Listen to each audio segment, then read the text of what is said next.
Hvað er RNA og hvað gera mismunandi týpur af RNA? Það er ekki hægt að tala um RNA, öðru sinna að tala líka um DNA. DNA er deoxynukleóacid, á meðan RNA er ribosi, það er sykran hérna á endanum sem að í byggingunni á tvöfalda helixnum sem að er mismunurinn. DNA er tvöfald, RNA er alltaf einfalt, en það eru hérna niturbasar. A er á móti T, G á móti C og þó ég snúi þessu við, gerir G þá fæ ég C, þá fæ ég G hinum megin. Við getum opnað þetta og þetta heldur áfram hérna.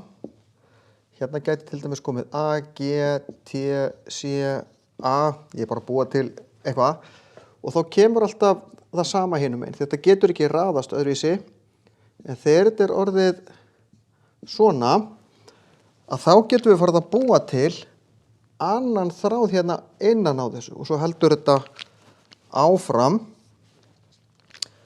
Skulum segja að það komi bara G, C hérna og þá get ég farið að raða inn á þetta. Reyndar er ekki T í R-ina heldur U.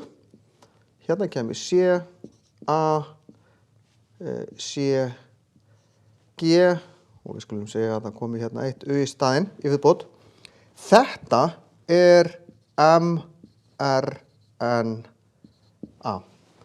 mRNA er eins og ljósrit af DNA-inu. DNA-ið er inn í kjarnanum, hlut af litningi sem geymir upplýsingar starfsemi líkamanns.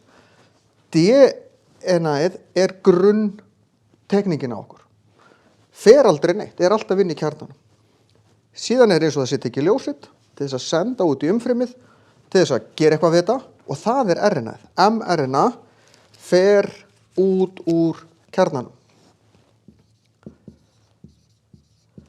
Og við skulum hafa þetta sem sama þráð og ég var að búa til hérna.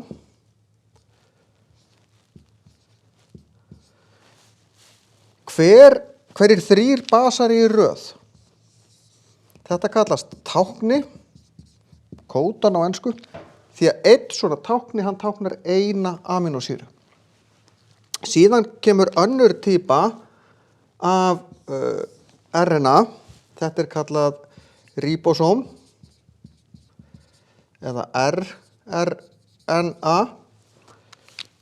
og þetta er frumulíffæri sem að mRNA þráðurinn fer inn í ribosómið og svo kemur önnur týpa af RNA sem heitir tRNA, transfer-RNA. Þetta er messenger-RNA, ribosom-RNA og transfer-RNA.